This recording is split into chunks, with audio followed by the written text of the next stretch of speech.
Hello friends, welcome back to our channel. നമ്മളിന്ന് കാണുന്നത് ചിരൈ എന്ന സീരീസിന്റെ സെക്കൻഡ് പാർട്ട് വീഡിയോ ആണ്. ഫസ്റ്റ് പാർട്ട് വീഡിയോ കാണാത്തവർക്ക് വേണ്ടിയിട്ട് ലിങ്ക് ഞാൻ ഡിസ്ക്രിപ്ഷനിലും മുകളിൽ ഐ ബട്ടണിലും കൊടുത്തിട്ടുണ്ട്. 4ാമത്തെ എപ്പിസോഡിന്റെ തുടക്കത്തിൽ കാണിക്കുന്നത് കുറെ വർഷങ്ങൾക്ക് മുമ്പ് കമലേഷും സുകുമാരൻ ചേർന്നിരുന്ന് സംസാരിക്കുന്ന സമയത്ത് അയാൾ അവൾക്ക് ഒരുപാട് കാര്യങ്ങൾ പഠിപ്പിച്ചു കൊടുക്കുന്നുണ്ടായിരുന്നു. അതിലൊരു കാര്യം ഇങ്ങനെയായിരുന്നു: തെറ്റ് ചെയ്യുന്ന ആളെ പോലെ തന്നെ ശിക്ഷ അനുഭവിക്കേണ്ടവരാണ് തെറ്റിന് കൂട്ടു നിൽക്കുന്നവരും. അല്ലാതൊരു കുറ്റവാളി മാത്രമല്ല അവിടെ തെറ്റുകാരൻ. അത് കണ്ടിട്ടും അതിൽ പ്രതികരിക്കാതെയും കാണാതെയും നടിച്ചു പോകുന്നവരും കുറ്റക്കാരാണ്. മഹാഭാരതത്തിൽ പാഞ്ചാലിയെ അപമാനിക്കുന്ന സമയത്ത് ആ സഭയിലുണ്ടായിരുന്ന ഒരുപാട് ആൾക്കാർ തെറ്റ് ചെയ്തിട്ടുണ്ട്. ഇവിടെയുള്ള പലർക്കും അവളെ അപമാനിക്കുന്നത് തടയാൻ സാധിക്കുമായിരുന്നു. എന്നാൽ ആരും ഒന്നും മിണ്ടാതെ എല്ലാം കണ്ടും കേട്ടും നിന്നത് മാത്രമേ ഉള്ളൂ. അങ്ങനെയുള്ള ആൾക്കാരും തെറ്റുകാരാണ്. കഥ വീണ്ടും പ്രസന്റിലേക്ക് കാണിക്കുന്നു. പൂജ ചെയ്തതുപോലൊരു കാര്യം ഒരു സ്ത്രീക്കും ചെയ്യാൻ പറ്റില്ല എന്ന് കമലേഷ് മനസ്സിലാക്കിയിരുന്നു. കമലേഷ് പൂജയോട് പറയുന്നുണ്ട്, നീ പറഞ്ഞത് ശരിയാണ്. നിനക്ക് ഈ ലോകത്തിലെ ഏറ്റവും മണ്ടിയായിട്ടുള്ള ചേട്ടത്തെയാണ് കിട്ടിയത്. നീ ഒരിക്കലും കരയാനോ പേടിക്കാനോ പാടില്ല. ഇനി എന്തിനും താൻ കൂടെയുണ്ടെന്നും കമലേഷ് പറയുന്നു. അരുണിനോടുള്ള ദേഷ്യം മനസ്സിൽ കിടക്കുന്നത് കാരണം കമലേഷ് ആകട്ടെ അവൻ കൊടുത്ത ആ വാച്ച് തല്ലിപ്പൊട്ടിച്ചു കളയുന്നു. ഇത്രയും കാലം അവനോടുള്ള എല്ലാ സ്നേഹവും കമലേഷിന് നഷ്ടപ്പെട്ടിട്ടുണ്ടായിരുന്നു. തെറ്റേതാണെന്നും ശരിയാണെന്നും എനിക്ക് മനസ്സിലാക്കാൻ കുറച്ച് സമയമെടുത്തു. പക്ഷെ തെറ്റ് ശരി ഞാൻ മനസ്സിലാക്കി കഴിഞ്ഞാൽ ഇനി എന്നെ തടുക്കാൻ ആർക്കും സാധിക്കില്ല. നീ അനുഭവിക്കുന്ന ഈ വേദനയ്ക്ക് കുറ്റക്കാരായിട്ടുള്ള ഓരോരുത്തരെയായിട്ട് ഈ ബുക്കിൽ എഴുതണമെന്ന് പറഞ്ഞ് അവൾക്കൊരു ബുക്ക് കൊടുക്കുന്നു. അതിൽ ആദ്യത്തെ പേര് താൻ എഴുതിയിട്ടുണ്ടെന്നും പറയുന്നു. കമലേഷ് സ്വന്തം പേരായിരുന്നു അതിൽ എഴുതിയിരുന്നത്. ഇത്രയൊക്കെ നടന്നിട്ടും അവൾ ഇതൊക്കെ പറഞ്ഞിട്ടും താൻ പ്രതികരിക്കാതിരുന്നതുകൊണ്ട് തന്റെ പേര് തന്നെയാണ് ആദ്യം എഴുതേണ്ടതെന്ന് കമലേഷിന് തോന്നി. ഈ സമയം അരുണാകട്ടെ പൂജയെ ട്രീറ്റ് ചെയ്ത ഡോക്ടറിനെ കണ്ടിട്ട് ആ ഡോക്ടറോട് തനിക്കൊരു ഡൗട്ട് ചോദിക്കാനുണ്ടെന്ന് പറയുന്നു. തന്റെ കല്യാണം കഴിഞ്ഞിട്ട് കുറച്ച് ദിവസങ്ങളെ ആയുള്ളൂ. എന്റെ വൈഫിന് പീരീഡ്സ് ആയി എക്സസീവ് ബ്ലീഡിംഗ് ആണെന്ന് പറയുന്നു. ഇനി ഏത് ദിവസം ഞങ്ങൾക്ക് ഫിസിക്കലായിട്ട് ബന്ധപ്പെടാൻ പറ്റുമെന്നാണ് അരുൺ ചോദിക്കുന്നത്. പൂജയുടെ ഹസ്ബൻഡാണ് അരുൺ എന്ന് മനസ്സിലാക്കിയതും ആ ഡോക്ടർ അവനെ വായിൽ വന്ന തെറിയൊക്കെ വിളിക്കുന്നുണ്ട്. നിന്നെയൊക്കെ പോലീസിന് പിടിച്ചു കൊടുക്കണം, നീയൊക്കെ ജയിലിലായിരിക്കണം എന്ന് പറയുന്നു. പൂജയ്ക്ക് പീരീഡ്സിന്റെ ബ്ലീഡിംഗ് ഒന്നും തന്നെയല്ല, അവൾ സ്വന്തം വജേന ബ്ലേഡ് കൊണ്ട് കട്ട് ചെയ്തതാണ്. നിന്റെ വൈഫിനെ ഇത്രയും നീ ടോർച്ചർ ചെയ്ത് പോരാഞ്ഞിട്ട് ഇനി എപ്പോൾ നിനക്ക് ഫിസിക്കൽ റിലേഷൻഷിപ്പിലാകാൻ പറ്റുമെന്നാണ് നീ ചോദിക്കുന്നത്. സെക്യൂരിറ്റി വിളിച്ച് ഡോക്ടർ അവനെ അവിടെ നിന്നും പുറത്താക്കുന്നു. പൂജ എന്താ ചെയ്തതെന്ന് മനസ്സിലാക്കി അരുണാകട്ടെ പേടിക്കാൻ തുടങ്ങി. വീട്ടിലാരെങ്കിലും ഇത് അറിഞ്ഞു കഴിഞ്ഞാൽ തനിക്ക് നാണക്കേടാണെന്ന് അവൻ അറിയാമായിരുന്നു. ഇതിനിടയ്ക്ക് കഥയെന്ന് ചെറിയ ഫ്ലാഷ് ബാക്കിലേക്ക് പോവുകയാണ്. കമലേഷ് ഈ കുടുംബത്തിൽ വിവാഹം ചെയ്ത് വന്ന ശേഷം അരുണിനെ മകനെ പോലെ ആയിരുന്നല്ലോ കണ്ടിരുന്നത്. ഒരു വിവാഹ ഫംഗ്ഷനിൽ കമലേഷ് നല്ലപോലെ ഡാൻസ് ചെയ്യുമ്പോൾ അരുൺ കൈകൊട്ടി അത് ആഘോഷിക്കുന്നുണ്ടായിരുന്നു. ആ സമയം കമലേഷിന്റെ കുടുംബം വധുവിന്റെ ഭാഗത്തു നിന്നുള്ളതാണ്. വരന്റെ ഭാഗത്തു നിന്നുള്ള ഒരു സ്ത്രീയുമായിട്ടായിരുന്നു കമലേഷ് കോമ്പറ്റീഷൻ നടത്തിക്കൊണ്ടിരുന്നത്. എന്നാൽ വരന്റെ ആൾക്കാർ ജയിക്കാൻ വേണ്ടിയിട്ട് കമലേഷ് മനഃപൂർവ്വം തന്റെ ഫാമിലി പറഞ്ഞ പ്രകാരം തോറ്റുകൊടുക്കുന്നു. അത് അരുണിന് ഇഷ്ടപ്പെട്ടില്ല. എന്തിനാ തോറ്റുകൊടുത്തതെന്ന് അരുൺ ചോദിച്ചപ്പോൾ കമലേഷ് പറയുന്നുണ്ട്, വരന്റെ ചേട്ടത്തിയാണ് ആ സ്ത്രീ, അതുകൊണ്ട് ഞാൻ തോറ്റുകൊടുത്തെങ്കിലേ പറ്റൂ എന്ന്. എനിക്ക് തോൽക്കാൻ താല്പര്യം ഉണ്ടായിട്ടല്ല, പക്ഷെ നിന്റെ കല്യാണത്തിന് എന്നെ തോൽപ്പിക്കാൻ ആർക്കും പറ്റില്ല. ആ സമയം എനിക്ക് ഇഷ്ടമുള്ളതെല്ലാം ഞാൻ ചെയ്യും. ആ സമയം കമലേഷ് തെറ്റായ കാര്യങ്ങളായിരുന്നു അരുണിന് പറഞ്ഞു കൊടുത്തുകൊണ്ടിരുന്നത്. പയ്യന്റെ വീട്ടുകാരായി കഴിഞ്ഞാൽ എന്തും ചെയ്യാം, ആരെയും തോൽപ്പിക്കാന്നൊരു ചിന്ത. എന്നെ താൻ വളർത്തിയ രീതി ശരിയായിരുന്നില്ല എന്ന് കമലേഷ് മനസ്സിലാക്കിയിരുന്നു. അരുണിന്റെ ചേട്ടനായ വിനയ് അരുണിനെ പോലെ അല്ലാത്തത് കാരണം വിനയെ വളർത്തിയത് അവന്റെ അമ്മയായതുകൊണ്ടാണ്. അതുകൊണ്ടാണ് കമലേഷിന് നല്ലൊരു ഹസ്ബൻഡിനെ കിട്ടിയതും. വീട്ടിലേക്ക് തിരിച്ചെത്തിയ പൂജയെ ഒരുക്കിക്കൊണ്ടായിരുന്നു കമലേഷ് ഇതൊക്കെ പറഞ്ഞുകൊണ്ടിരുന്നത്. വീട്ടിൽ അവരൊരു ഫംഗ്ഷൻ വെച്ചിട്ടുണ്ടായിരുന്നു. കല്യാണം കഴിഞ്ഞിട്ട് ഇതുപോലെ ഫംഗ്ഷൻ വെക്കുന്നത് പതിവാണ്. എന്നാൽ ഇവർ ഹണിമൂണിന് പോയത് കാരണം അത് കുറച്ച് ലേറ്റായെന്ന് മാത്രം. കമലേഷ് പൂജയോട് പറയുന്നുണ്ട്, ശരിക്കും നിന്റെ പ്രശ്നത്തിന് നമ്മൾ ഹോസ്പിറ്റലിൽ നിന്ന് നേരെ പോലീസ് സ്റ്റേഷനിലേക്കായിരുന്നു പോകേണ്ടിരുന്നത്. എന്നാൽ അവിടേക്ക് പോകാതെ വീട്ടിലേക്ക് വന്നതിന് കാരണം ഈ വീട്ടിൽ ഈ പ്രശ്നം പരിഹരിക്കാൻ സാധിക്കും എന്നുള്ള വിശ്വാസം എനിക്കുള്ളത് കൊണ്ടാണ്. കാരണം അരുണിന്റെ കാര്യങ്ങൾ നമ്മുടെ അച്ഛനോടോ അമ്മയോടോ പറഞ്ഞു കഴിഞ്ഞാൽ ഉറപ്പായിട്ടും അച്ഛൻ നമ്മുടെ ഭാഗത്ത് തന്നെ നിൽക്കും. അദ്ദേഹം ശരിയുടെ ഭാഗത്തെ നിൽക്കൂ. അദ്ദേഹം തന്നെ അരുണിനെ പോലീസിന് പിടിച്ചുകൊടുക്കും. അതുകൊണ്ട് സമയം നോക്കി ഞാൻ അച്ഛനോട് എല്ലാം തന്നെ പറഞ്ഞുകൊള്ളാം. അത് ലേഡീസ് ഫംഗ്ഷൻ ആയതുകൊണ്ട് തന്നെ ലേഡീസ് എല്ലാം ഉള്ളിലും ജെൻസിനെ എല്ലാം പുറത്താക്കിയിട്ടും ഉണ്ടായിരുന്നു. അരുൺ വീട്ടിലേക്ക് തിരിച്ചെത്തിയപ്പോൾ എല്ലാവരും പുറത്തിരിക്കുന്ന കണ്ടിട്ട് അവന് ദേഷ്യം വരുന്നു. തനിക്ക് ഉള്ളിലേക്ക് പോകണമെന്ന് പറഞ്ഞ് ബഹളം ഉണ്ടാക്കുന്നു. എന്നാൽ അവനെ സ്ത്രീകൾ ഉള്ളിലേക്ക് കടത്തിവിടുന്നില്ല. സമയം ചെറിയൊരു ഫ്ലാഷ് ബാക്ക് കൂടി കാണിക്കുന്നുണ്ട്. വിനയ്ക്കും കമലേഷിനും പിങ്കി ജനിക്കുന്ന സമയത്ത് എല്ലാവരും ഒരുപാട് സന്തോഷത്തിലായിരുന്നു. എന്നാൽ തനിക്ക് ആദ്യം പെൺകുഞ്ഞ് ജനിക്കുകയും പിന്നീട് ഡോക്ടർ താൻ ഒരിക്കലും ഗർഭിണിയാകില്ല എന്ന് പറയുകയും ചെയ്തതോടുകൂടി കമലേഷ് ആകെ സങ്കടത്തിലായിരുന്നു. കാരണം അവർക്കൊരു ആൺകുഞ്ഞ് വേണമെന്നുള്ള ആഗ്രഹമുണ്ടായിരുന്നു. എന്നാൽ ആ വീട്ടിൽ ആർക്കും തന്നെ അതിലൊരു പ്രശ്നം ഉണ്ടായിരുന്നില്ല. കമലേഷ് മാത്രം നല്ല സങ്കടത്തിലായിരുന്നു. അത് കാരണം അന്നു മുതൽ അവളാകട്ടെ അരുണിനെ വിളിച്ചിരുത്തി പറയുന്നുണ്ട്, എന്റെ മകനായിട്ട് നീ എപ്പോഴും എന്റെ കൂടെ ഉണ്ടാകണമെന്ന്. അരുണിന്റെ മനസ്സിൽ ചെറുപ്പത്തിലെ തന്നെ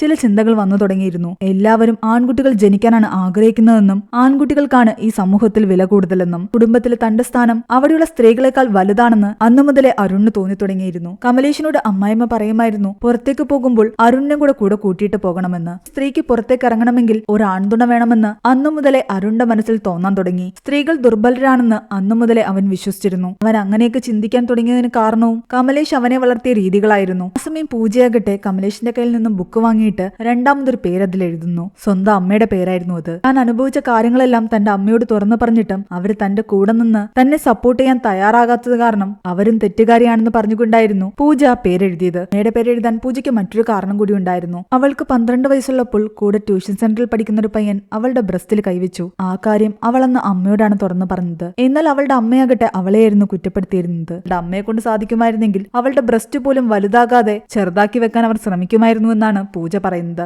അവിടെ തെറ്റുകാരൻ ആ പയ്യനായിരുന്നിട്ട് പോലും പൂജ പിന്നീട് വീട്ടിൽ നിന്നും പുറത്തിറങ്ങുന്നത് തന്നെ അവളുടെ അമ്മ വിലക്കാൻ തുടങ്ങി. പിന്നീട് അവളുടെ ലൈഫിൽ പല സംഭവങ്ങളും ഉണ്ടായിട്ടുണ്ടെങ്കിലും അവളൊന്നും അവളുടെ മമ്മിയോട് ഷെയർ ചെയ്തിട്ടുണ്ടായിരുന്നില്ല. അവര് തന്നെ കേൾക്കാൻ കൂട്ടാക്കില്ല എന്ന് അവൾക്ക് ചെറുപ്പം മുതലേ അറിയാമായിരുന്നു. അരുണിനെ പറ്റിയുള്ള കാര്യങ്ങൾ അമ്മയോട് പോയി പറഞ്ഞപ്പോൾ നീ നിന്റെ ഹസ്ബൻഡിന്റെ വീട്ടിലേക്ക് തിരിച്ചു പോയില്ലെങ്കിൽ എന്റെ കയ്യിലെ ഞരമ്പ് മുറിച്ച് ഞാൻ ആത്മഹത്യ ചെയ്യുന്നു പറഞ്ഞിട്ടാണ് അവളുടെ അമ്മ അവളെ ഭീഷണിപ്പെടുത്തിയത്. ഒരു ബുക്കുമായിട്ടിരിക്കുന്ന കണ്ടിട്ട് മറ്റു സ്ത്രീകൾ അവിടേക്ക് വന്നിട്ട് ഇവരെന്തിന്റെ ലിസ്റ്റ് തയ്യാറാക്കുകയാണെന്ന് കരുതിയിട്ട് അവരെല്ലാം തങ്ങളുടെ പേര് ആ ബുക്കിൽ എഴുതുന്നു. കമലേഷ് ഇത് തടയാൻ നിന്നില്ല. കാരണം ഈ സ്ത്രീകളെല്ലാം ഒരു രീതിയിൽ ഈ സാഹചര്യത്തിലൂടെ കടന്നു പോയവരാണ്. ഇവരിൽ ചിലരും കുറ്റം ചെയ്തിട്ടുണ്ട്. അവൾക്ക് വേണ്ടി ശബ്ദം ഉയർത്താത്തതിന്റെ പേരിൽ ഇവരെ എല്ലാം വെച്ചിട്ട് നിങ്ങൾ വിപ്ലവം ഉണ്ടാക്കാൻ പോവുകയാണോ എന്ന് പൂജ ചോദിക്കുമ്പോൾ കമലേഷ് പറയുന്നുണ്ട് വിപ്ലവം ഉണ്ടാക്കേണ്ടി വന്നു കഴിഞ്ഞാൽ അത് ചെയ്തെങ്കിലേ പറ്റൂന്ന്. സ്ത്രീകൾ എപ്പോഴും മറ്റുള്ളവർ പറയുന്ന കാര്യങ്ങളാണ് ഈ ലോകത്ത് ചെയ്തുകൊണ്ടിരിക്കുന്നത്. പക്ഷെ എന്തെങ്കിലും സ്ത്രീകൾ തങ്ങൾക്ക് ഇഷ്ടപ്പെട്ട രീതിയിൽ തന്നിഷ്ടപ്രകാരം കാര്യങ്ങൾ ചെയ്തു തുടങ്ങിക്കഴിഞ്ഞാൽ പിന്നെ ആർക്കും അവരെ നിയന്ത്രിക്കാൻ പറ്റില്ല. പുറത്ത് ആണുങ്ങളെല്ലാം സംസാരിച്ചിരിക്കുകയായിരുന്നു. എന്നാൽ അരുൺ എങ്ങനെയെങ്കിലും അകത്ത് കടക്കണമെന്നുള്ള ചിന്ത കാരണം അവൻ ബാക്ക് ഡോർ വഴി ഉള്ളിലേക്ക് കടന്നു. കമലേഷിന് മുന്നിലാണ് അവൻ വന്ന് പെട്ടത്. കമലേഷ് അവനോട് വന്ന് പറയുന്നുണ്ട് എനിക്ക് നിന്നോട് ഒരുപാട് സ്നേഹം ഉണ്ടായിരുന്നു.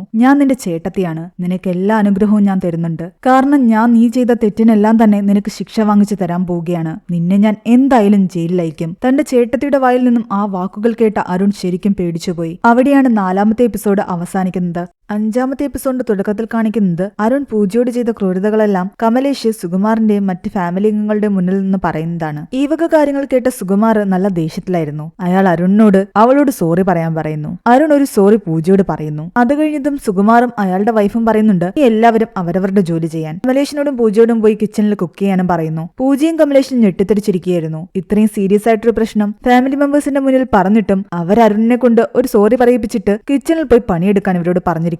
കമലേഷ് ആകട്ടെ സുകുമാറിനോട് ഒറ്റയ്ക്ക് പോയി സംസാരിക്കുന്നു. ഈ പ്രശ്നം അച്ഛന്റെ മുന്നിൽ അവതരിപ്പിച്ചിട്ട് അച്ഛൻ എന്തുകൊണ്ടാണ് ശരിയായൊരു നിലപാടെടുക്കാതിരുന്നതെന്ന് അയാൾ അറപ്പോടെ പറയുന്നുണ്ട് ഈ വക കാര്യങ്ങൾ എന്റെ മുൻപിൽ പറയേണ്ടതല്ല. അപ്പൊ പൂജ അനുഭവിച്ചതൊക്കെ എന്താണെന്ന് ചോദിക്കുമ്പോൾ അയാൾ പറയുന്നുണ്ട് നീ പറയുന്ന പോലൊന്നും ഒരിക്കലും നടക്കില്ല എന്ന്. കാരണം അവൻ അവളുടെ ഭർത്താവാണ്. അവർക്കിടയിൽ അങ്ങനെയൊക്കെ സംഭവിച്ചെങ്കിലേ പറ്റൂ. അതിനെ നീ പറയുന്ന പോലെ മോശമായിട്ട് കണക്കാക്കാനേ പറ്റില്ല. ദാമ്പത്യത്തിൽ പല പ്രശ്നങ്ങളും ഉണ്ടാകും. പ്രശ്നങ്ങൾ തീർക്കുന്നതിനിടയ്ക്ക് പല തെറ്റുകളും സംഭവിച്ചെന്നും ഇരിക്കും. പൂജയ്ക്കുണ്ടായത് ഒരു തെറ്റിദ്ധാരണ മാത്രമാണ്. അതെല്ലാം വിട്ടുകളഞ്ഞേക്കണം. എന്നാൽ കമലേഷ് അയാളോട് ചോദിക്കുന്നുണ്ട് സ്ത്രീകൾ പറയുന്ന ഓരോ കാര്യങ്ങളും നിങ്ങൾ എന്തിനാണ് കുപ്പയിലേക്ക് വലിച്ചെറിയുന്നതെന്ന്. ഒരു പ്രശ്നമെന്ന് പറയുമ്പോൾ അതിന്റെ സത്യം എന്താണെന്ന് നിങ്ങൾ അറിയാൻ ശ്രമിക്കാതെ അവനൊരു തെറ്റും ചെയ്യില്ല, നിങ്ങൾ അവനെ തെറ്റിദ്ധരിച്ചിരിക്കുകയാണ് എന്നൊക്കെയാണ് ഇങ്ങോട്ട് തിരിച്ചു പറയേണ്ടത്. ഇത്രയും കാലം അച്ഛൻ തന്നെയാണ് എന്നോട് പറഞ്ഞത് സംസാരിക്കാൻ പഠിക്കണം, സത്യത്തിന്റെ കൂടെ നിൽക്കണമെന്നൊക്കെ. എന്നാൽ ഞാൻ സംസാരിച്ചു തുടങ്ങിയപ്പോൾ അച്ഛനത് കേൾക്കാനേ തയ്യാറാകുന്നില്ല. നിനക്ക് പഠിക്കാൻ ആഗ്രഹം ഉണ്ടായിരുന്നു എന്ന് എനിക്കറിയാം. അതുകൊണ്ടാണ് പല അറിവുകളും ഞാൻ നിനക്ക് പറഞ്ഞു തന്നത്. പക്ഷെ നീ തിരിച്ച് എനിക്കെതിരെ ഇങ്ങനെ പറയുമെന്ന് അറിഞ്ഞിരുന്നെങ്കിൽ ഒരിക്കലും ഞാൻ നിനക്ക് അതൊന്നും പറഞ്ഞു തരില്ലായിരുന്നു. നീ അധികം ഒന്നും സംസാരിക്കാതെ വലിയ വലിയ കാര്യങ്ങൾ ചിന്തിക്കാതെ ഈ വീട്ടിലെ കാര്യങ്ങൾ മാത്രം നോക്കി നിന്ന സമയത്തായിരുന്നു എനിക്ക് നിന്നെ ഇഷ്ടം. ആ പഴയ കമലേഷായിട്ട് നീ പോകുന്നത് തന്നെ നല്ലത്. എന്നാൽ പൂജയ്ക്ക് നീതി ലഭിക്കണമെന്നും അരുൺ അവളോട് ചെയ്ത ക്രൂരതകളെല്ലാം പോലീസിൽ അറിയിക്കുമെന്നും കമലേഷ് പറഞ്ഞെങ്കിലും അയാൾ അതിന് സമ്മതിക്കുന്നില്ല. ഇന്നേവരെ ഈ വീട്ടിൽ പോലീസ് വന്നിട്ടില്ല, ഇനി ഒരിക്കലും വരികയില്ല. തന്റെ മകനെതിരെ താൻ ഒന്നും തന്നെ ചെയ്യില്ല എന്ന് സുകുമാർ പറഞ്ഞതോടുകൂടി ഇയാളോട് ഇനി ഒന്നും പറഞ്ഞിട്ട് കാര്യമില്ലെന്ന് മനസ്സിലാക്കി കമലേഷ് അവിടെ ഒന്നും പോകുന്നു. അന്ന് മുഴുവൻ അവൾ ആലോചിക്കുന്നു സീതാദേവി ലക്ഷ്മണരേഖ കടന്ന് പുറത്തു വന്നില്ലായിരുന്നെങ്കിൽ രാവണൻ സീതയെ അപഹരിച്ചുകൊണ്ട് പോകില്ലായിരുന്നുവെന്നാണ് ചെറുപ്പം മുതലേ പഠിപ്പിച്ചിരുന്നത്. എന്നാൽ ആ രേഖയ്ക്കുള്ളിൽ നിൽക്കുന്ന ഞങ്ങളെപ്പോലുള്ള സ്ത്രീകൾ പോലും ആ രേഖയ്ക്കുള്ളിൽ വെച്ചിട്ട് ഇതുപോലെ ക്രൂരതയ്ക്ക് ഇരയാകുമ്പോൾ അങ്ങനെയുള്ളവർക്ക് ആരാണ് നീതി വാങ്ങിക്കൊടുക്കുക? പിറ്റേന്ന് രാവിലെ കമലേഷ് ധൈര്യം സംഭരിച്ച് സുകുമാറിനോട് പറയുന്നുണ്ട് അച്ഛൻ എന്തായാലും ന്യായത്തിന്റെ ഭാഗത്ത് നിൽക്കില്ല എന്ന് മനസ്സിലായി. അച്ഛൻ ചെയ്യേണ്ട ന്യായം ഞാൻ ചെയ്യാൻ പോവുകയാണ്. ഞാൻ പോലീസിനെ ഈ വിവരം അറിയിക്കും. എന്നാൽ അയാൾ കമലേഷിനോട് പറയുന്നുണ്ട് വീട്ടിലിരുന്നു കൊണ്ട് തന്നെ വീട്ടുകാർക്ക് എഗെയിൻസ്റ്റ് ആയിട്ടാണല്ലോ നീ ഇപ്പോൾ നിൽക്കുന്നത്. അപ്പൊ നീ ഈ വീട്ടിൽ നിൽക്കേണ്ട കാര്യമില്ല, നിനക്ക് ഈ വീട് വിട്ട് പുറത്തു പോകാം. തന്റെ തീരുമാനം ഉറച്ചതായതുകൊണ്ട് തന്നെ അയാൾ പറഞ്ഞത് കമലേഷ് അംഗീകരിക്കുന്നു. പൂജയും മകളെയും കൂട്ടി കമലേഷ് ആ വീട് വിട്ടു പോകാൻ വേണ്ടി ഇറങ്ങി. അച്ഛൻ എന്തായി ചെയ്യുന്നതെന്ന് വിനയ് ചോദിച്ചെങ്കിലും സുകുമാർ പറയുന്നുണ്ട്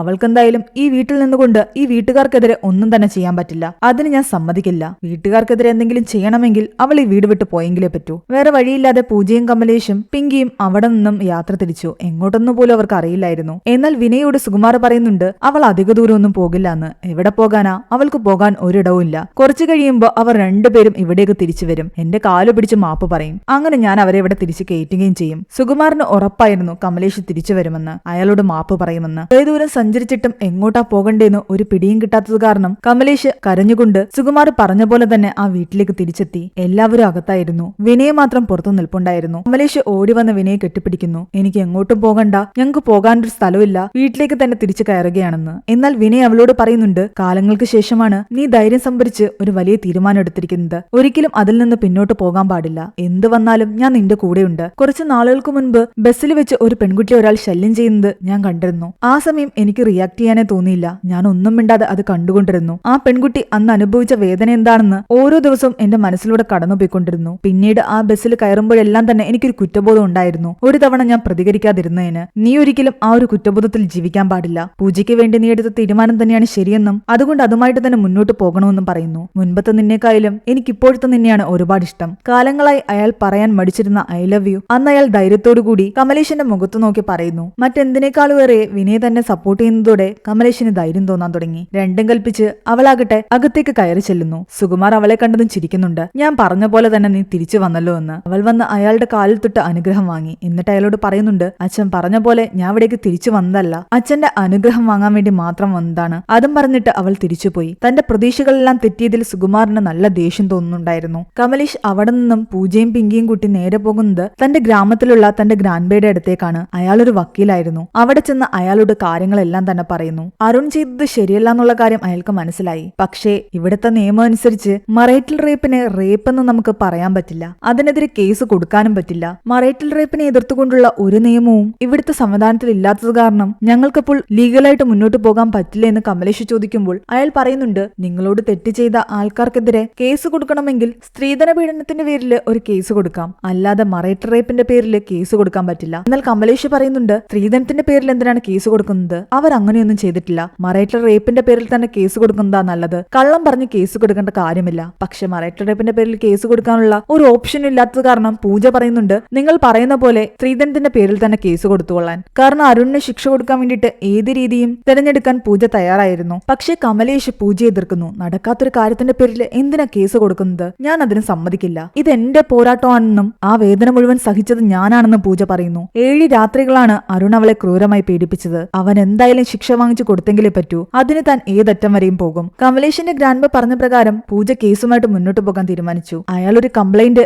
എഴുതി തയ്യാറാക്കിയിട്ടുണ്ടായിരുന്നു. അതിൽ പൂജയോട് സൈൻ ഇടാൻ പറയുന്നു. എന്നാൽ കമലേഷ് അതിന് സമ്മതിക്കുന്നില്ല. അവൾ ആ കംപ്ലൈന്റ് വലിച്ചു കീറി കത്തിച്ചു കളയുന്നു. ആകെ സങ്കടത്തിലിരുന്ന പൂജയോട് ഗ്രാൻഡ് പറയുന്നുണ്ട്, ഡയറക്റ്റ് ആയിട്ട് കംപ്ലൈന്റ് കൊടുക്കാൻ പറ്റിയില്ലെങ്കിലും കുഴപ്പമില്ല, ഓൺലൈനായിട്ട് നമുക്ക് കംപ്ലൈന്റ് രജിസ്റ്റർ ചെയ്യാം. നീ ഈ ഫോം ഒന്ന് ഫില്ല് ചെയ്താൽ മതി. ആ സമയം കമലേഷ് ഉറങ്ങുകയായിരുന്നു എന്നാണ് അവർ കരുതിയത്. എന്നാൽ ഇവർ സംസാരിക്കുന്നതെല്ലാം കമലേഷ് കേൾക്കുന്നുണ്ടായിരുന്നു. തന്റെ ഫാമിലിക്കെതിരെ തെറ്റായൊരു കേസ് കൊടുക്കുന്നതിൽ കമലേഷിന് ഒട്ടും താല്പര്യം ഉണ്ടായിരുന്നില്ല. പൂജ കൊടുത്ത ഓൺലൈൻ കംപ്ലൈന്റ് പ്രകാരം പിറ്റേന്ന് രാവിലെ അരുണിന്റെ വീട്ടിലേക്ക് പോലീസുകാർ വരികയും അരുണിനെയും അരുണിന്റെ അച്ഛനെയും അമ്മയും അറസ്റ്റ് ചെയ്തുകൊണ്ട് പോവുകയും ചെയ്യുന്നു. എന്നാൽ ആ വീട്ടുമുറ്റത്ത് നിന്നും വണ്ടി പുറത്തിറങ്ങുന്നതിന് മുൻപ് തന്നെ അവർക്ക് മുൻകൂർ ജാമ്യവുമായിട്ട് ഒരു വക്കീൽ വന്നിട്ടുണ്ടായിരുന്നു. ഈ സംഭവങ്ങളെല്ലാം പോലീസുകാർ വഴി ഗ്രാൻഡ് അറിഞ്ഞു. അവർക്കെതിരെ കേസ് കൊടുക്കാൻ പോകുന്ന കാര്യം ആരോ അവരെ മുൻകൂട്ടി അറിയിച്ചിരുന്നുവെന്ന് അതോടെ അയാൾക്ക് മനസ്സിലായി. പൂജയ്ക്ക് ഉറപ്പായിരുന്നു അത് കമലേഷ് തന്നെയാണെന്ന്. തലേന്ന് രാത്രിയിൽ ഇവർ ഓൺലൈൻ കംപ്ലൈന്റ് കൊടുക്കുന്ന കാര്യങ്ങളെല്ലാം കമലേഷ് കേട്ടിട്ടുണ്ടായിരുന്നു. ശ്രീധരന്റെ പേരിൽ കംപ്ലൈന്റ് കൊടുക്കുന്നത് കമലേഷ് യോജിച്ചിട്ടുണ്ടായിരുന്നില്ലല്ലോ. അതുകൊണ്ട് അവൾ തന്നെയാണ് വിനയെ ഈ കാര്യങ്ങൾ നേരത്തെ തന്നെ അറിയിച്ചത്. ദേഷ്യത്തോടെ പൂജ കമലേഷിനെ നോക്കുന്നിടത്താണ് ഈ 5ാമത്തെ എപ്പിസോഡ് അവസാനിക്കുന്നത്. 6ാമത്തെയും അവസാനത്തെ എപ്പിസോഡിന്റെ തുടക്കത്തിൽ കാണിക്കുന്നത് കമലേഷ് ആകെ ഡിസ്റ്റർബ്ഡ് ആയിട്ടിരിക്കുന്നതാണ്. തന്റെ ഫാമിലിക്കെതിരെ തെറ്റായൊരു കേസ് കൊടുക്കാൻ താല്പര്യമില്ലെങ്കിലും പൂജയ്ക്ക് കിട്ടേണ്ട നീതി അവൾക്ക് കിട്ടണമെന്ന് കമലേഷിന് അത്രയധികം ആഗ്രഹം ഉണ്ടായിരുന്നു. പൂജ കമലേഷിനോട് പറയുന്നുണ്ട്, നേരായ വഴിയെ കേസ് കൊടുത്ത് എനിക്ക് നീതി കിട്ടാൻ പോകുന്നില്ലെന്ന്. കാരണം അങ്ങനൊരു വഴി നമ്മൾ സ്ത്രീകൾക്ക് വേണ്ടിയിട്ട് ഇവിടെയില്ല. ഉണ്ടായിരുന്നെങ്കിൽ മറൈറ്റൽ റേപ്പിനെതിരെ ഒരു നിയമമെങ്കിലും ഈ നിയമവ്യവസ്ഥയിൽ ഉണ്ടായിരുന്നേനെ. എല്ലാം കേട്ട് ഗ്രാൻഡ് ആകട്ടെ ഇവരോട് പറയുന്നുണ്ട്, നിങ്ങൾ രണ്ടുപേരും അടിയുണ്ടാക്കിയിട്ട് ഒരു കാര്യവുമില്ല. ഇവിടെ പുരുഷന്മാർ സ്ത്രീകളെ അവരുടെ പ്രോപ്പർട്ടി ആയിട്ടാണ് കാണുന്നത്. അതുകൊണ്ടാണ് അവർക്ക് എന്തും ചെയ്യാനും തോന്നുന്നത്. ഈ സമയം സുകുമാറാകട്ടെ വീട്ടിലിരുന്ന അലമാരയിൽ നിന്നും തന്റെ സ്ലീപ്പിംഗ് ടാബ്ലറ്റ് എടുത്തുകൊണ്ട് നേരെ പോകുന്നത് പൂജയുടെ വീട്ടിലേക്കാണ്. അയാൾ എന്തോ പ്ലാൻ ചെയ്തിട്ടുണ്ടായിരുന്നു, പൂജയും കമലേഷിനെയും തിരികെ കൊണ്ടുവരാൻ വേണ്ടിയിട്ട്. പൂജ ഉണ്ടാക്കി വെച്ച നാണക്കേട് തങ്ങളുടെ കുടുംബത്തിൽ ഒരുപാട് ബാധിച്ചുവെന്നും അതുകൊണ്ട് എത്രയും പെട്ടെന്ന് ആ തെറ്റുകൾക്ക് തിരുത്തി അവൾ അവിടേക്ക് വരുന്നതാ നല്ലതെന്നും പൂജയുടെ മാതാപിതാക്കളോട് അയാൾ പറയുന്നു. പൂജയുടെ മാതാപിതാക്കള് പാവപ്പെട്ടവരായതുകൊണ്ട് തന്നെ ഇയാൾ പറയുന്നതെല്ലാം അനുസരിച്ചും കേട്ട് നിൽക്കുകയായിരുന്നു. കയ്യിൽ കരുതിയിരുന്ന ഉറക്കഗുളിക എടുത്ത് വെള്ളത്തിൽ കലക്കി പൂജയുടെ അച്ഛന് കൊടുത്തിട്ട് ഇത് കുടിക്കാൻ പറയുന്നു. ഇവിടെ വിനയാകട്ടെ അരുണുമായിട്ട് വഴക്കുണ്ടാക്കുകയായിരുന്നു, അവൻ ഉണ്ടാക്കി വെച്ച ഈ പ്രശ്നങ്ങളെല്ലാം പറഞ്ഞുകൊണ്ട്. എന്നാൽ അരുണാകട്ടെ വിനയോട് പറയുന്നുണ്ട്, പറയുന്നുണ്ട്, ഭാര്യ ഭർത്താക്കന്മാർക്കിടയിൽ 1000 കാര്യങ്ങൾ നടക്കും, നിങ്ങളുടെയും നിങ്ങളുടെ വൈഫിന്റെ ഇടയിലും നടക്കുന്നില്ലേ, അതുപോലെ എന്റെ വൈഫ് പൂജയുടെ ഇടയിൽ നടന്നു, അത്രേ ഉള്ളൂ. എന്നാൽ വിനയ് പറയുന്നുണ്ട്, ഞാനൊരിക്കലും എന്റെ വൈഫിനെ ഫോഴ്സ് ചെയ്ത് ഒന്നും ചെയ്യിപ്പിച്ചിട്ടില്ല എന്ന്, ഒരിക്കലും ഞാൻ നിന്നെ പോലെ അല്ല എന്ന്, എല്ലാ പുരുഷന്മാരും ഒരിക്കലും നിന്നെ പോലെയല്ല, എന്നെ സംബന്ധിച്ച് സ്ത്രീകളെ അവനവന്റെ കൺട്രോളിൽ നിർത്തണം, എന്നാൽ മാത്രമേ ആണത്തമുള്ളൂ. എന്നാൽ വിനയ് ദേഷ്യത്തോട് ചോദിക്കുന്നുണ്ട്, ഭാര്യയെ സ്വന്തം കൺട്രോളിൽ നിർത്തുന്നതാണ് ആണത്തമെന്ന് നിന്നെ ആരാ പഠിപ്പിച്ചതെന്ന്. ഇവർ അങ്ങനെ വഴക്കുണ്ടായിക്കൊണ്ട് നിൽക്കുമ്പോഴാണ് അകത്തുനിന്ന് ബഹളം കേൾക്കുന്നത്. പൂജയുടെ അച്ഛൻ കൊഴിഞ്ഞു വീണെന്ന് പറഞ്ഞിട്ട് അവരെല്ലാവരും അയാളെ ഹോസ്പിറ്റലിലേക്ക് കൊണ്ടുപോകുന്നു. എന്നാൽ ഇതെല്ലാം തന്നെ സുകുമാരന്റെ പ്ലാനിംഗ് ആയിരുന്നു. ഉറക്ക ഗുളിക കൊടുത്ത് ഇയാൾ മയക്കത്തിലാണെന്ന് കാണിച്ച് പൂജയെ ഇവിടേക്ക് വിളിച്ചു വരുത്തുക. പൂജയോട് ഇവർ പറയുന്നത് അയാൾക്ക് ഹാർട്ട് അറ്റാക്ക് വന്ന് കൊഴിഞ്ഞു വീണു എന്നാണ്. ഹോസ്പിറ്റലിൽ ഓൾറെഡി സുകുമാർ എല്ലാം തന്നെ പറഞ്ഞു വെച്ചിട്ടുണ്ടായിരുന്നു. പൂജയുടെ ഫോണിലേക്ക് അവളുടെ അമ്മ വിളിച്ചു പറയുന്നുണ്ട് അവളുടെ അച്ഛന് ഹാർട്ട് അറ്റാക്ക് വന്ന് വീണുവെന്ന്. ആകെ സങ്കടത്തോടു കൂടി പൂജ ഇത് കമലേഷിനെയും ഗ്രാൻഡ്ബേ അറിയിക്കുന്നു. അങ്ങനെ അവർ രണ്ടുപേരും പിങ്കിയും കൂട്ടി അവിടെ നിന്ന് തിരിച്ചെത്തുന്നു. ഹോസ്പിറ്റൽ കിടക്കയിൽ കിടന്നുകൊണ്ട് പൂജയോട് അവളുടെ അച്ഛൻ പറയുന്നുണ്ട്, നീ നിന്റെ ഭർത്താവിന്റെ വീട്ടിലേക്ക് തിരികെ പോകണം, ഇനി പ്രശ്നങ്ങളൊന്നും ഉണ്ടാക്കരുത്. കുമാർ പറഞ്ഞ പ്രകാരം അരുണാകട്ടെ പൂജയോട് പറയുന്നുണ്ട്, നീ അന്ന് പറഞ്ഞ പോലെ എല്ലാം മറന്നിട്ട് നമുക്ക് പുതുതായിട്ട് എല്ലാം ആദ്യം മുതൽ തുടങ്ങാമെന്ന്, നിന്റെ പരാതികളെല്ലാം ഞാൻ മാറ്റാം,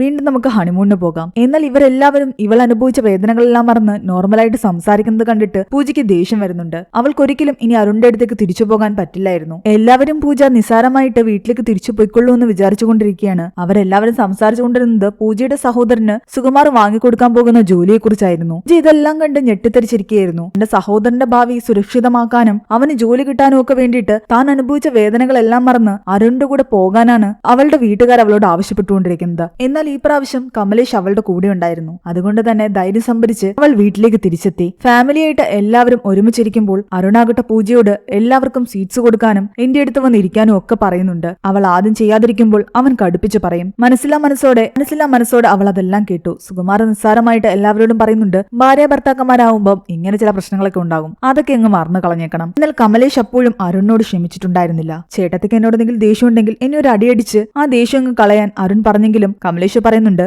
ഞാൻ അടിക്കാൻ തുടങ്ങിക്കഴിഞ്ഞാൽ ചിലപ്പോൾ നിർത്തില്ല എന്ന്, എനിക്കൊരിക്കലും നിന്നോട് ക്ഷമിക്കാൻ പറ്റില്ല എന്ന്. ഈ ഫാമിലിയിലുള്ള ആൾക്കാരുടെ സത്യാവസ്ഥയെല്ലാം കമലേഷ് മനസ്സിലാക്കിയ സ്ഥിതിക്ക് അവൾക്ക് സമാധാനത്തോടെ അവിടെ ജീവിക്കാൻ പറ്റില്ല എന്ന് വിനയ്ക്ക് മനസ്സിലായിരുന്നു. താൻ ഒരു 1 BHK അപ്പാർട്ട്മെന്റ് റെന്റിനെടുത്തിട്ടുണ്ട്, നമുക്ക് അങ്ങോട്ടേക്ക് മാറാമെന്ന് വിനയ് കമലേഷിനോട് പറയുന്നു. എന്നാൽ കമലേഷിന് ഇനിയും ഇവിടെ ചെയ്തു തീർക്കാൻ ഒരുപാട് കാര്യങ്ങളുണ്ടായിരുന്നു. അരുൺ വീണ്ടും പൂജയെ ഉപദ്രവിക്കുമെന്ന് പേടിയുള്ളത് കൊണ്ട് തന്നെ തൽക്കാലം അവന്റെ അടുത്ത് നിന്ന് കമലേഷ് പൂജയെ കൂട്ടിക്കൊണ്ട് അകത്തേക്ക് പോകുന്നു. ആ സമയം അത്രയും കാര്യങ്ങൾ നടന്നിട്ടും ഒന്നും മിണ്ടാതിരുന്ന ആ മുത്തശ്ശിയാകട്ടെ അവരോട് പറയുന്നുണ്ട്, നിങ്ങളെക്കുറിച്ച് ഞാൻ ഇങ്ങനെയല്ല വിചാരിച്ചതെന്ന്, ഇവിടെ വിപ്ലവം ഉണ്ടാക്കുമെന്ന് വിചാരിച്ചപ്പോൾ നിങ്ങൾ തോറ്റു മുട്ടുകുത്തി നിൽക്കുന്നു. കുടുംബത്തിന്റെ പേരിലും സ്നേഹത്തിന്റെ പേരിലും ഒക്കെ ഇവര് നമ്മളെ ബ്ലാക്ക്മെയിൽ ചെയ്യും. ആ പേരും പറഞ്ഞിട്ട് എല്ലാ വേദനകളും സഹിച്ച് ഇവിടെ തന്നെ തളച്ചിടും. എന്റെ അച്ഛൻ ശരിക്കും കൊഴിഞ്ഞു വീണതൊന്നുമല്ല, അത് സുകുമാറിന്റെ പ്ലാനിംഗ് ആയിരുന്നു. അതെല്ലാം വിശ്വസിച്ച് നീ ഒരു മണ്ടിയെ പോലെ തിരിച്ചു വന്നിരിക്കുന്നു. നിങ്ങളായിട്ട് ഇവരെല്ലാവരും നമ്മളെ വിഡ്ഢികളാക്കിക്കൊണ്ടിരിക്കുകയാണെന്ന് ആ മുത്തശ്ശി പറയുന്നു. എന്നാൽ ഞങ്ങൾ ചെയ്യാൻ പറ്റുന്നതെല്ലാം ചെയ്തു, ഒരു നിയമം പോലും ശിക്ഷ വാങ്ങിക്കൊടുക്കാൻ ഇല്ലാത്തടത്ത് ഞങ്ങൾ ഇനി എന്താണ് ചെയ്യേണ്ടതെന്ന് കമലേഷ് സങ്കടത്തോട് ചോദിക്കുന്നു. അവസരം കിട്ടുമ്പം എല്ലാവരുടെയും മുന്നിൽ ഇവൻ ചെയ്ത ക്രൂരതകളെല്ലാം തുറന്നു പറയണമെന്നും ഇവര് കാട്ടുകൂട്ടിയ തെറ്റുകളെല്ലാം എല്ലാവരെയും അറിയിക്കണമെന്നും ആ മുത്തശ്ശി പറയുന്നു. അങ്ങനെ അവർ രണ്ടുപേരും ഒരു അവസരം നോക്കിയിരുന്നു. അന്നവിടെ പൂജ നടക്കുന്ന സമയത്ത് എല്ലാവരും മഹാഭാരത കഥകൾ കേൾക്കാൻ ഒത്തുകൂടിയിട്ടുണ്ടായിരുന്നു. അന്ന് പണ്ഡിറ്റ്ജിക്ക് പകരം കമലേഷാണ് കഥ പറയാനിരിക്കുന്നത്. രാമായണ കാലഘട്ടത്തിലൊക്കെ സ്ത്രീകൾക്ക് ഒരുപാട് ബഹുമാനം ഉണ്ടായിരുന്നു. ശാസ്ത്രങ്ങളിലൊക്കെ സ്ത്രീകളെ ദൈവങ്ങളെ പോലെ കാണണമെന്നാ പറഞ്ഞിരുന്നത്. അന്ന് മക്കളൊക്കെ സ്ത്രീകളുടെ പേരിലാണ് അറിയപ്പെട്ടിരുന്നത്. ഭർത്താക്കന്മാര് പോലും ഭാര്യമാരുടെ പേര് അവരുടെ നാമത്തിന്റെ മുന്നിലായിട്ട് ചേർത്തിട്ടുണ്ടായിരുന്നു. എന്നാൽ പതിയെ പതിയെ സ്ത്രീകളുടെ വില സമൂഹത്തിൽ കുറഞ്ഞു വന്നു. കാരണം പണ്ടുകാലത്ത് രുക്മിണിയുടെയും കുന്തിയുടെയും രാധയുടെയും ഒക്കെ കഥ വ്യത്യസ്തമായിരുന്നു. ഓരോരുത്തർക്കും ഓരോ വ്യക്തിത്വം ഉണ്ടായിരുന്നു. പക്ഷെ പതിയെ പതിയെ സ്ത്രീകളുടെ കഥകളും ജീവിതവും എല്ലാം തന്നെ ഒരുപോലെയായി. അവരെല്ലാവരും അനുഭവിച്ചുകൊണ്ടിരിക്കുന്ന വിഷമങ്ങളും വേദനകളും എല്ലാം തന്നെ ഒരുപോലെയായി മാറി. കാരണം പിന്നീട് വന്ന സ്ത്രീകളുടെ എല്ലാം ജീവിതം ഇങ്ങനെയായിരുന്നു. അവർ ജനിക്കുന്നു, ആരേക്ക് വിവാഹം കഴിക്കുന്നു, കുട്ടികളെ ഉണ്ടാക്കുന്നു, മരണപ്പെടുന്നു. അവർക്ക് ജീവിതത്തിൽ പ്രത്യേകിച്ച് ഒന്നും തന്നെ നേടാനുണ്ടായിരുന്നില്ല. അവരെക്കുറിച്ചൊന്നും തന്നെ ആരും അറിഞ്ഞതുമില്ല. അവരുടെ എല്ലാവരുടെയും ജീവിതം ഒരുപോലെ തന്നെയായിരുന്നു. പിന്നീട് ജനിച്ച സ്ത്രീകൾക്ക്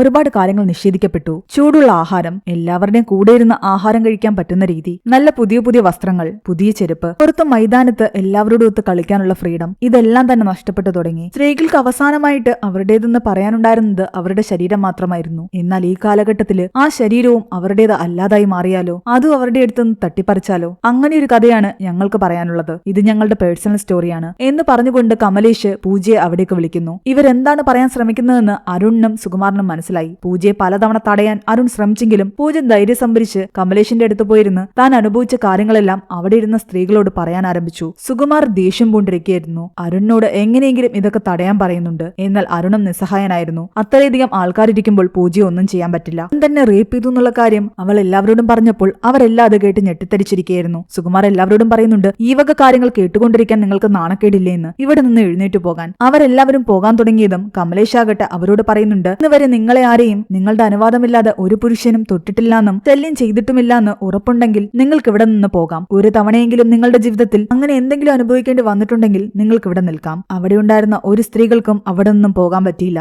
കാരണം അവരെല്ലാവരും ജീവിതത്തിന്റെ ഏതെങ്കിലും ഒരു സാഹചര്യത്തിൽ ഒരു പുരുഷന്റെ അടുത്ത് നിന്നും ഇങ്ങനൊരു അനുഭവം നേരിട്ടവരായിരുന്നു. ആ കൂട്ടത്തില് കമലേഷിന്റെ അമ്മായിയമ്മയുണ്ടായിരുന്നു. സുകുമാർ തന്റെ ഭാര്യ പോലും അവിടെ നിൽക്കുന്നത് കണ്ടിട്ട് ആകെ ദേഷ്യത്തിലായിരുന്നു. അരുണിന് ഇതെല്ലാം കണ്ട് ദേഷ്യം വന്നിട്ട് അവൻ പൂജയോട് പറയുന്നുണ്ട്, ഇത്രയും കാലം ഞാൻ നിന്റെ നേരെ കൈ ഓങ്ങിയിട്ടില്ല, പക്ഷേ നീ നിന്റെ ലിമിറ്റ് ക്രോസ് ചെയ്യുകയാണ്. എനിക്ക് നിന്നെ അടിക്കേണ്ടി വന്നു കഴിഞ്ഞാൽ അടിക്കും. ഇത്രയും പേരുടെ മുന്നിൽ വെച്ച് എന്നെ നാണം കെടുത്തി നിന്നെ ഞാൻ വെറുതെ വിടില്ല എന്ന് പറഞ്ഞ് അവൻ അടിക്കാൻ തുടങ്ങിയതും കമലേഷ് അവനെ തടയുന്നു. എന്നിട്ട് അവരുടെ മുന്നിൽ വെച്ചിട്ട് അവനെ തിരിച്ചടിക്കുന്നു. സുകുമാർ ആകട്ടെ കമലേഷിനോട് പറയുന്നുണ്ട്, എന്നോട് വഴക്കിട്ട് ഇത്രയും പേരുടെ മുന്നിൽ വെച്ച് നീ എന്നെ അപമാനപ്പെടുത്തി. പക്ഷെ ഇതുകൊണ്ടൊക്കെ എന്ത് പ്രയോജനമുള്ളത്? നിയമത്തിന്റെ മുന്നിൽ നീ ഈ പറയുന്നതിന് ഒരു ശിക്ഷയുമില്ല. എന്നാൽ കമലേഷ് പറയുന്നുണ്ട്, വിദ്യാഭ്യാസമുള്ള ആൾക്കാർക്കിടയിൽ ഞാനിപ്പോൾ പറഞ്ഞ കാര്യങ്ങൾ ഒരുപാട് മാറ്റങ്ങൾ കൊണ്ടുവരാൻ പറ്റും. അറ്റ്ലീസ്റ്റ് എന്റെ കുടുംബത്തിലെങ്കിലും മാറ്റങ്ങൾ കൊണ്ടുവരാൻ എനിക്ക് പറ്റണം. അതിനു വേണ്ടിയിട്ടാണ് ഇതെല്ലാം മറ്റുള്ളവരെ അറിയിച്ചത്. കമലേഷ് അരുണിനോട് പറയുന്നുണ്ട്, ഒരു തവണയെങ്കിലും നീ ഒന്ന് ആലോചിച്ചു നോക്കാൻ. എന്തെങ്കിലും ഒരു തെറ്റ് നീ ചെയ്യാതെ ഇത്രയും സ്ത്രീകള് നിനക്കെതിരായിട്ട് നിൽക്കുമോ? നിന്റെ അമ്മയും മുത്തശ്ശിയും നിന്റെ ഭാര്യയും നിന്റെ ചേട്ടത്തിയും എല്ലാം തന്നെ നീ തെറ്റ് ചെയ്തു എന്ന് പറഞ്ഞിട്ടും നിനക്ക് എന്തുകൊണ്ടാണ് അത് അംഗീകരിക്കാൻ പറ്റാത്തത്? ഇവർക്ക് എല്ലാം ഒരിക്കലും തെറ്റ് പറ്റില്ലല്ലോ. ഇപ്പോൾ നിനക്കെതിരെ ശിക്ഷ നൽകാൻ ഒരു നിയമം ഇല്ലെങ്കിൽ